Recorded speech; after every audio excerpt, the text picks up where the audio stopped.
Greetings everyone, and Grade here for another Age of Empires 3 replay. So on the right side as the blue Incans, we have KindaCat. So on the left side as the red Chinese, we have a foreign name. Looks like we're somewhere in Africa because it's bright, sandy, and there's a lot of ostriches with a bit of water in the middle. Let's go ahead and take a look at, until they start seeing the cars, let's take a look and see what natives there are. You of course have the Berber camel riders, the Berber nomad, another secondary villager, still costs the population, and you got the salty camel. The salty camel enraged from carrying heavy bags of salt throughout the desert. Constructs a salt mine, which that salt mine is a gold mine, coin mine, that has a 10,000 gold capacity. This is a really good item here. You can only get another salt camel when the salt mine is also consumed, so you can't just deploy out the salt camel while the salt mine to get another salt camel. Nope, you have to make sure you get plenty. You gotta make sure you get that 10,000 coin collected. I wonder if it's collects slower. Not sure. And up here, same Berber allies. Over here, we do have the Sudanese. Does have access to a fast, cost nice, inflicts melee damage, attacks faster close range, good for heavy infantry. So that's probably a shock range shock, I'm guessing. Askarari, butchering all these names, powerful, well-drilled African musketeer. And Sonari Horseman, heavy hand-calf mercenary from Sudan with hit points and dual armor. I'm not sure what dual armor exactly means. Good against light infantry and artillery. Oh, we do have a trade post here by blue. And we do have cards now selected. The Incans. They do have, let's see, villagers. Whip-pick mechanics greatly increase the Chasakui line of sight, speed, and enables them to pick up treasures. I think that's their unique scout, isn't it? I don't really know much about the Incans myself. Haven't really looked into them. Native embassy allows you to choose a native ally at your native embassy. The chosen ally will allow you to recruit native warriors, research some of their unique upgrades at the native embassy. So that, let's see, Karib, Machukuti, and Zipakuti. I haven't pronounced any of that. Obtainable. It's a consulate. Villagers gather coin from mines faster and last longer. And it's actually 20%, not even 10%. That's actually pretty good exploration age card. Villager coin, Summery runners, shock, native treaties. So he's eyeing for a lot of native-based stuff. Native warriors attack and hit points increase, so he is eyeing for a native deck. And since runners is probably related to Chumi runners as well. The Chumi runner native deck. The Samari Sensai by Trisquaz, however pronounce that, improve their combat. Which is their scout, if I believe so. So he's going for a scout runner native. The brewing of beer significantly increases the food production of the houses. And allows the priests can gather resource crates and treasures. Villagers, fishing boats, and rafts gather from animals faster, so that's a food, natural food resource. Through strength, training time, and conversion range of priestess. Priestess deal extra damage against heroes. Fast-moving warrior named Armed with a Mace. Oh yeah, that's the runner. Over here, jungle bowman. Here we go. Jungle Bowman and Chumi runners can use stealth. I'm sort of curious about this. Is the scout, right? He can scout 2 out of 1. Somehow he found a second one, or that may have been a shipment of some sort. So the scouts are pushing way forward. Is he going to do something strange with them? Their siege attack's only 5, the hand attack's 6, so it's nothing significant. They do bonus damage as a mercenary guardian, so they're basically assassins and spies. And they do a lot less damage to the villagers, so they do like 1 damage per villager. So he does get them out on the field. Let's see now. Macemen, elite melee infantry combat. Range infantry inflicts siege damage. Increase the runner's hit points by 20%. Military units move faster, so it's eyeing for faster units. All infantry and cavalry trained faster. Couriers. And can be toggled. These houses can be toggled onto wood instead of food. And of course, got infinite runners, supporters, delivers holocaras. I butchered that. Increase their line of sight, increase their siege max range, and give them some siege armor. And can call in bolus warriors, increase their range of damage. We have now these Jimmy runners now being pushed on forward as well, trying to hit the Chinese player. Plus, I won't be able to take a look at Chinese decks. He has deployed out this the porcelain tower there, which gives him generates resources per second. He does have a flamethrower to pull in field, but flamethrowers can be overrun by these shock units. Villagers trying to collect all these crates, taking a bit of damage there, pulls the villagers back in the last moment inside the town center, very good. And he is forced to bring the villagers on in, take some more damage there. This doesn't block the lightning warriors, so that must have been a native ally he may have chosen. Now these units pulling back. The lightning warrior is a heavy infantry. Able to collect those crates.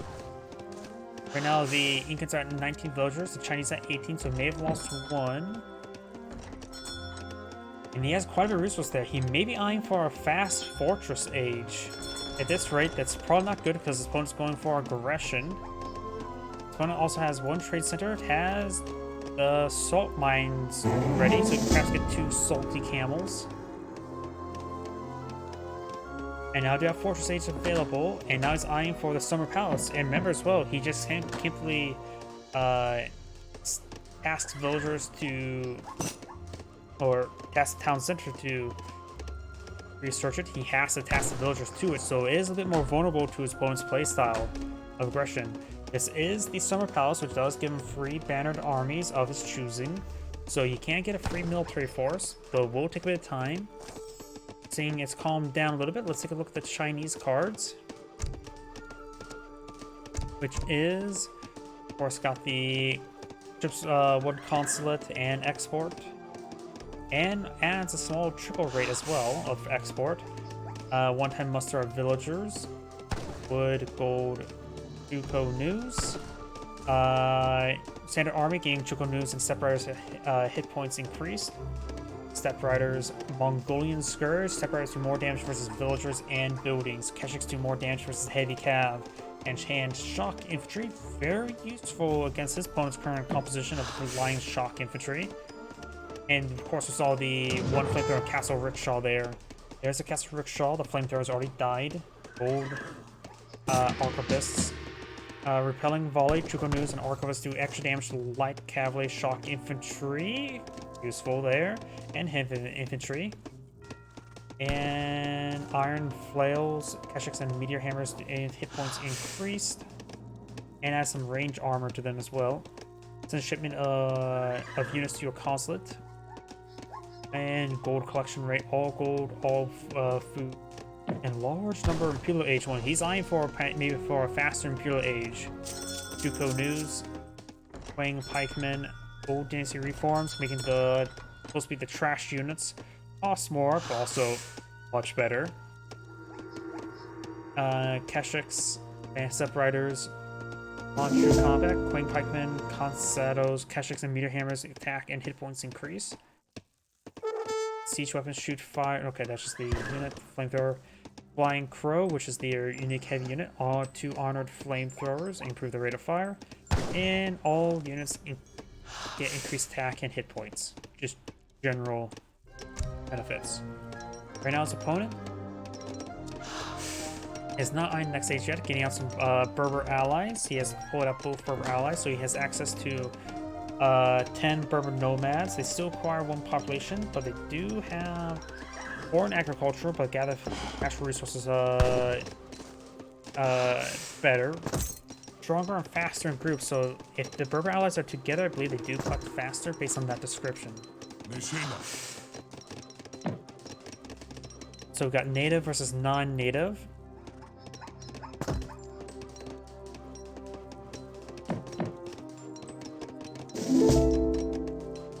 And now we've got the next age as well. It is going to be the Confucian Academy. which does Confusion Academy ships Chuko news or arquebus like game when built and generates flying crows automatically.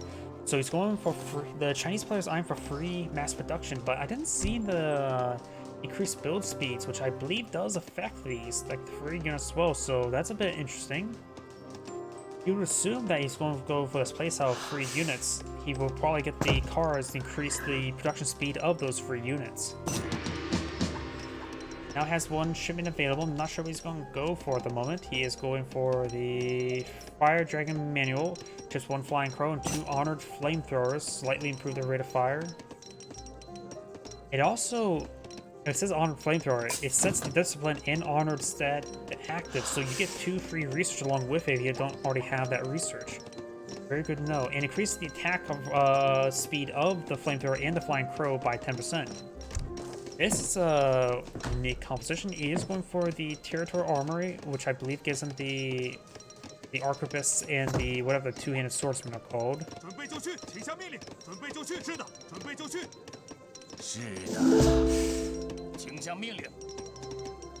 So we got Siege versus Natives. Clearly should burn the natives alive, right? Going for Disciples as well. Chinese monks. Good for skirmishers, mercenaries, and artillery. He has monks out in the field as well. He now is going for a Repentant Fusilier, which is he's going for Outlaws? Okay, or that maybe classes mercenary. I'm not sure if that's classified outlaw or mercenary. Either way, interesting. Going for some flamethrowers as well. So we got 2 more flamethrowers. We got 4 flamethrowers. Does get out some. Got some discipline. 2-handed swordsman. Chang Dao. Probably butchered that, like I do with most names. That makes advance. What a consulate he went for. Not any way for me to check. Flying crows and flamethrowers pushing me forward. Quite a good siege army has. Flamethrowers. They do less damage for shock, which this point we know his opponent's composition is going to rely heavily on the shock. This one Archon does less damage for shock. And needs more of these guys. We know his opponent's going for heavy shock, so this could be very bad for red. His army is very vulnerable to those Shimi runners. He only has a handful of these guys. Only 3. It's not a lot. Oh, he has gone for the advanced outpost. Very nice. Not advanced outpost. Advanced trading. Great post. Either way, this will quickly go on down. He didn't pull out Salted Camels yet. He's now advancing forward. These Chibi runners are shock infantry. He does have some Repentant Fusiliers, but they do go in the same person shock. They do semi-damage as well, so they're pretty good at this. He's trying to overrun the Flying Crow. Flamethrowers now burning these guys alive, getting some damage. Of course, they still need a bit of a front line, but they're disintegrating this opponent's front line. Most of the flamethrowers are severely wounded.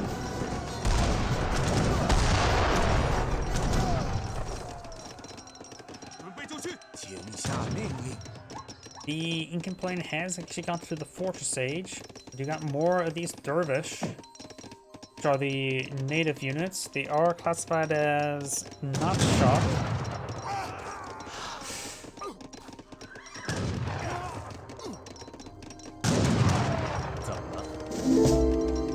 He's out of flamethrowers now. Now we've got a massive wave of step right squad on the field.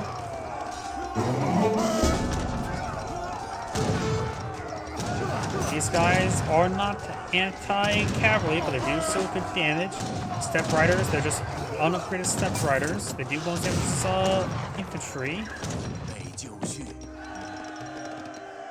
The Incan player was going to build for defense, sign for macemen, and eyeing for more of the Chimu runners.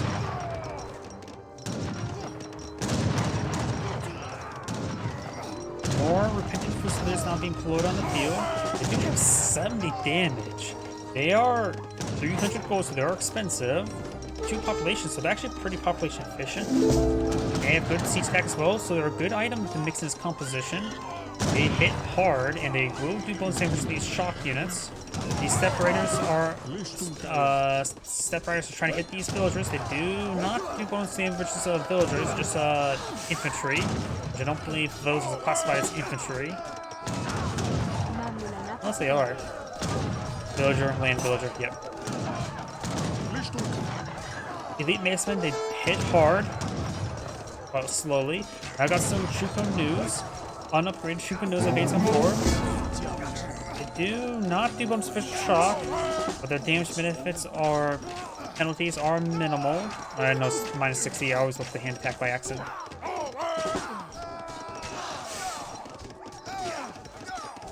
His opponent has not. The Chinese player has not been counting these siege or shock units all too well. These Fusiliers are the closest thing he has to that. Oh, we do now have another flying crow. Let's get a good hit there, but he's going to get quickly overran before he gets another shot off. Or no, he will get another shot off. Those Repentant Fusiliers just simply here, not in large enough numbers. He needs to take time to regroup his forces.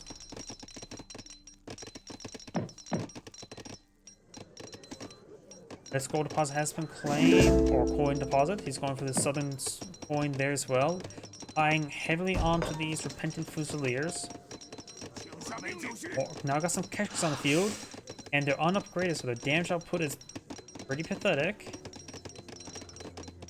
And I see, oh, they are bonus damage for hand shock infantry, which is actually very important right now. But these are not those shock units. There's the shock units. They do move at right now a speed of 6.25. These Keshiks do move faster than them. And his opponent is reading the landscape quite well. He knows his opponent has a good number of Keshiks, so he sent his Dervish non-shock units to engage those Keshiks and then push forward of his shock units to engage his opponent's villagers. We got some Repentant Fusiliers here. They're in small numbers, so they can get overwhelmed.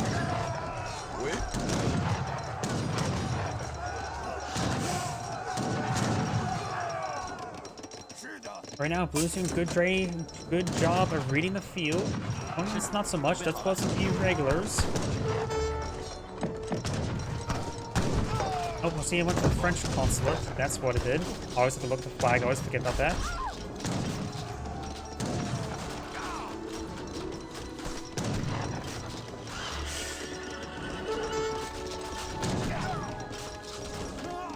At this point in time, he's losing quite a bit. He may want to pull out anything he can from the French consulate. Something.